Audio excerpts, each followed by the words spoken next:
What's up, LEGO builders? Welcome back to Coconut Brick Studios. What if Anakin never turned to the dark side? What if Batman had killed Superman? Such a popular yet sometimes divisive phrase, often used in science fiction, fantasy, and really any dedicated fan base. There's a popular Star Wars YouTuber by the name of Star Wars Theory who has really popularized this and done quite a few in the Star Wars community. I typically don't have much of an interest in that kind of stuff, but I decided to try something out and bring this concept into the mock building world and create a series of mocks depicting what would have happened if Anakin hadn't fallen to the dark side. This is my first time trying out any kind of written storytelling in a very long time, so it may be kind of simplistic and narrow in its focus, but I will try to put a compelling story together. If you're ready to see what could have happened to Anakin in the Republic, don't forget to execute Order 66 on that like button, and let's get started. Before I get into the story, I want to talk more about the mocks I'm building. They're going to be fairly small, no bigger than about a foot, and not super detailed because they're basically like background set pieces, used to help tell the story I wrote. That being said, I do want these to look good, set the scene, and help you visualize what's going on. I'm going to have a total of 6 mocks representing various locations. You'll probably recognize some of the mocks as I used a couple that were already built to help save time. I will also be moving the minifigs around in each mock as the story progresses. I'm covering a major plot point in the Star Wars story, probably one of the biggest and most impactful,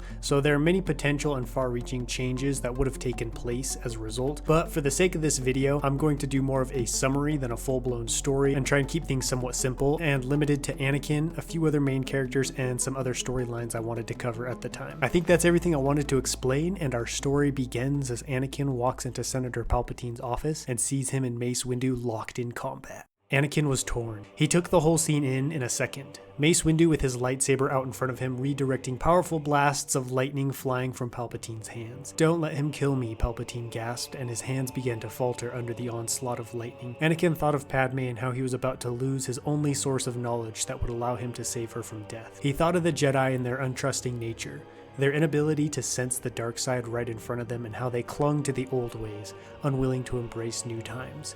And then he thought of Obi-Wan, who had raised him like a brother, who knew the faults and weaknesses of the Jedi but also chose to see the good in them and fight for a cause even if it wasn't a perfect one.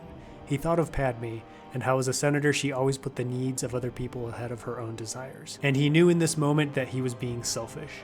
To choose the dark side was to choose what he wanted over the needs of others, and that if he truly wanted to be happy with Padme, he would need to learn to leave her destiny up to the will of the Force. He leaped forward, igniting his lightsaber, and cut off Palpatine's head in one swift movement. As the head fell to the ground, so did everyone else in the room. Mace from exhaustion, and Anakin as the weight of what he had just done settled on him. "Thank you, young Skywalker," Mace breathed. "You have once again proven that I've misjudged you, and it is time I gave you my trust. But for now, we must hurry. The remaining leaders of the separatists are located on the planet of Mustafar, and we must get there before they get news of what happened here and flee." Meanwhile, on the distant planet of Utapau, with the sound of a battle in its final stages still ringing in his ears, Obi-Wan shut off the hologram of Anakin, who had just finished telling him what had happened in Palpatine's office. Shaken at how close they had come to not only losing this war, but everything the Jedi had spent centuries building. "Sir," he looked up to see Commander Cody approaching. "We've pushed the separatist forces deep into the caverns and finished all but a few remaining pockets of resistance. Excellent work, Cody. We won a great victory here today, but it was almost all for nothing." And he proceeded to tell Cody what had happened. "But sir, how could Palpatine have hoped to command us clones after he had attempted to overthrow the Jedi? I don't know, but there have been rumors of some method to control the minds of the clones to obey his orders." "Not me," declared Cody. "I would have followed you into exile or the grave if I had to." Obi-Wan smiled. The loyalty and bravery of the clones had been the only thing standing between the Republic and defeat since the Clone Wars began. A gunship landed on the platform they stood on, ready to shuttle Obi-Wan back up to the Republic fleet hovering in the sky above. "Cody, tell the men to begin preparations to withdraw," Obi-Wan said. "It's time for us to go home." The sky was beginning to darken as Jedi Master Aayla Secura dismounted her speeder and moved up to a wounded clone propped up on a plant nearby. They had just finished up a bloody fight deep in the jungles of Felucia, and the separatist forces had finally been uprooted and were in full retreat.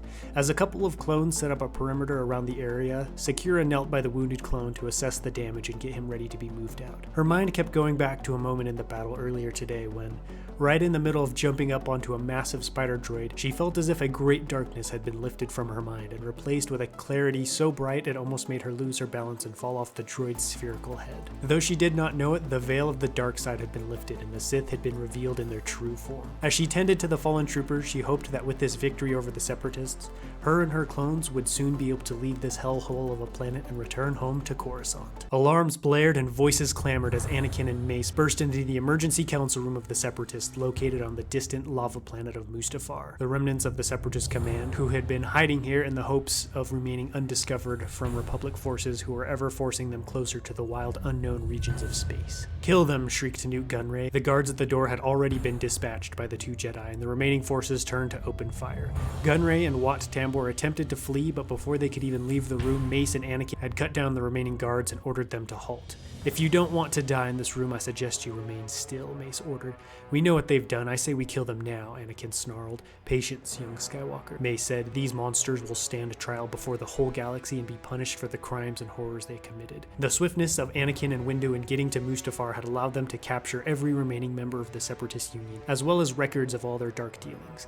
The banking clan still has power in the Republic, but with the victories we have scored today, it may be enough to throw them from their place of power and allow less greedy minds to run the bank, said Mace as he and Anakin exchanged jubilant smiles. The Clone Wars had finally come to a dramatic close. Newly anointed Jedi Master Anakin and Master Yoda waited at the entrance of the clone base in the Senate District on the city planet of Coruscant. News had just arrived that Citizen Ahsoka and Captain Rex had returned from their siege on Mandalore and were en route to Coruscant. As the gunship landed just outside the door, Anakin felt his stomach do a small leap. He had only seen Ahsoka a couple of times since her return after being banished from the Jedi Order, and was both nervous and excited to see her again. "I hope she's taken good care of Rex," Anakin said to Yoda. "He isn't getting any younger. More capable than those twice his age, Rex is," chuckled Yoda. The doors of the base opened and in marched Rex and Ahsoka. "Hey Snips," Anakin called. "It's about time you guys turned up. We were beginning to think you had found a vacation home on Mandalore." "Someone had to finish this war," Ahsoka quipped back with a smile. "You certainly weren't going to." They stopped before the Jedi and saluted. "Reporting back from Mandalore, sir," barked Rex. "The campaign was a success. Mandalore's free.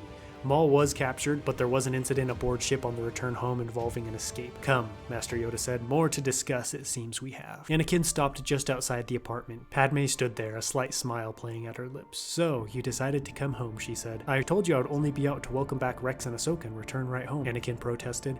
"We may have gotten a little distracted and made a few extra stops, but I'm back now and here to stay." "Here, take Luke," Padme said. "He's been protesting your absence from the moment you left with cries and other loud noises." Anakin stood next to his wife, basking in the setting sun. After how wild and unpredictable life had been for the last few years, it felt good to just stand there with her and savor the moment. But even though a great victory had been achieved for the Republic and peace had been restored, the war between the Sith and the Jedi was still far from over. Darkness was stirring at the edges of the galaxy and it only had one relentless thought: death to Kenobi and the Jedi. I enjoyed this video a lot more than I thought I would. This was the first time I really enjoyed writing a script more than building a mock. Being able to write out and explore new endings and beginnings to a story I love deeply was really cool and even a little emotional. Let me know what you guys thought of this type of video and if you would like to see more. There are so many different stories and scenarios I could tackle from both the prequels and original trilogy. Also, what did you think of my what if story? Let me know down below in the comments and I will catch you next time, but until then, happy building.